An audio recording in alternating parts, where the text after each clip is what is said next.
বিমলদা আমার স্পষ্ট প্রশ্ন, উনি একদম কাউন্টার অ্যাক্ট করছেন যে মমতা বন্দ্যোপাধ্যায় বলেছেন সেনা তো আমার বন্ধু, তিনি বলছেন শুভেন্দু অধিকারী সাসপেন্ড হননি সেনাবাহিনীর পক্ষে কথা বলে। হ্যাঁ না, আমি গতকাল অনেক ছবি টবি খুঁজে দেখার চেষ্টা করলাম, আর দৌড়ে পালানো তো একটা শারীরিক ভঙ্গিমা আছে। আমি কোনো ভারতীয় সেনাকে দৌড়ে পালাতে দেখিনি অন্তত। ফলে কেউ যদি বলে যে আমাকে দেখে 200 জন ভারতীয় সেনা দৌড়ে পালিয়েছে, আমি সেটা বিশ্বাস করি না। আমি একদম ক্যাটেগরিক্যালি বলছি, এই কথা বিশ্বাস করি না।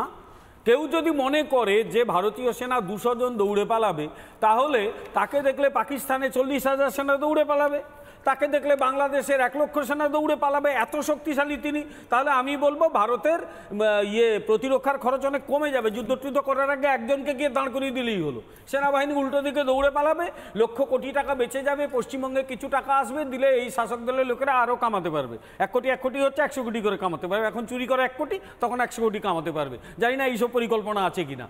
যোগ স্যাপাট একটা কথা বলি, আমি শুভেন্দু অধিকারীকে বিশ্বাস করি। ওয়াই? তার কারণ শুভেন্দু অধিকারী জনগণের ভাবনাকে বাস্তবে প্রতিফলিত করছেন।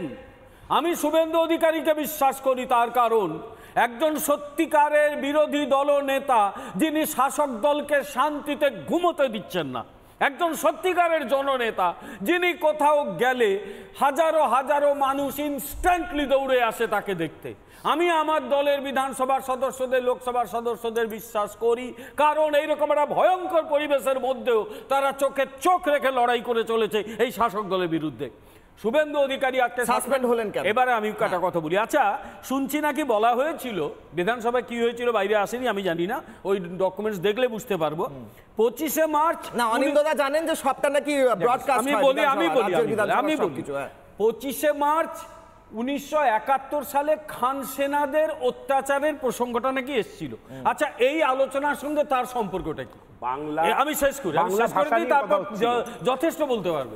এই আলোচনার সঙ্গে তার সম্পর্ক কি?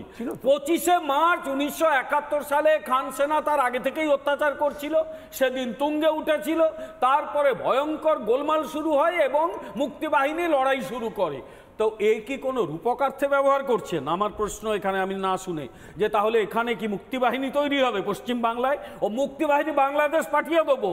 কেউ যদি মনে করে এখানে মুক্তিবাহিনী তৈরি করবে, ঘাট ধরে বাংলাদেশ পাঠিয়ে দেবো, ওখানে গিয়ে লাফাবে, খেলা হবে।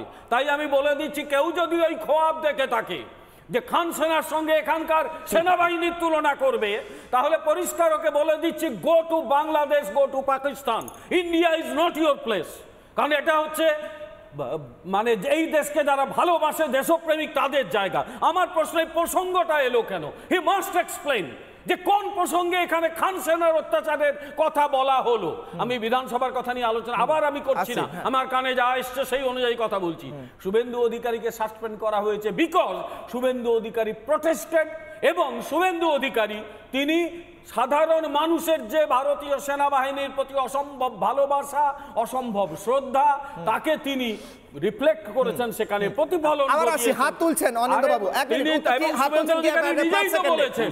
তিনি তার কিচ্ছু যায় আসে না। আমি একবার শুনে নি অনিন্দবাবু কি বলছেন। হ্যাঁ, বিমলদা জানে না প্রসঙ্গটা উঠছিল, অধিবেশনে কথা হচ্ছিল, আলোচনা হচ্ছিল যে বাঙালিকে বাংলা ভাষার জন্য হ্যারাস করা হচ্ছে, সেই নিয়ে। আরে সেটা তো আমার ডিবেটই নয়, সেটা আমার ডিবেটই নয়, আমার ডিবেট হচ্ছে শুভেন্দু অধিকারী স্পষ্ট ভাষায় বলছেন। এক সেকেন্ড, তাতে শুভেন্দু অধিকারী শুনুন, আপনি যে বলছেন না, এই প্রশ্নের উত্তরটা চাই। বাঙালির উপর শুভেন্দু অধিকারী বলছেন, শুভেন্দু অধিকারী বলছেন, প্রশ্ন আছে বাঙালির উপর অত্যাচারের এই কল্পিত কাহিনী, যাই হোক, সেখানে খান সেনার অত্যাচার আসে কোত্থেকে? কোন বাংলা? আমি তো বাংলা অল্প স্বল্প জানি, ইংরেজি অত জানি না। খান সেনার অত্যাচারের প্রসঙ্গটা আসে কোত্থেকে? তার মানে ইচ্ছা করে আসলে এই দলে যারা ছিল একসময় কিশোর, এই দলে খান সেনাদের সঙ্গে কার তুলনা করা হচ্ছে? আমি আমার পয়েন্টে ফিরবো, এবং বামপন্থী তাদের ভারতের প্রতি কোনো দরদ নেই, তারা তৃণমূল সেজেছে। নানা ধরনের কন্টেন্ট দেখার জন্য লাইক করুন, শেয়ার করুন আমাদের ফেসবুক পেজ, সাবস্ক্রাইব করুন আমাদের ইউটিউব চ্যানেল। পাশাপাশি অন্যান্য ব্রেকিং নিউজের জন্য অবশ্যই চোখ রাখুন রিপাবলিক বাংলায়।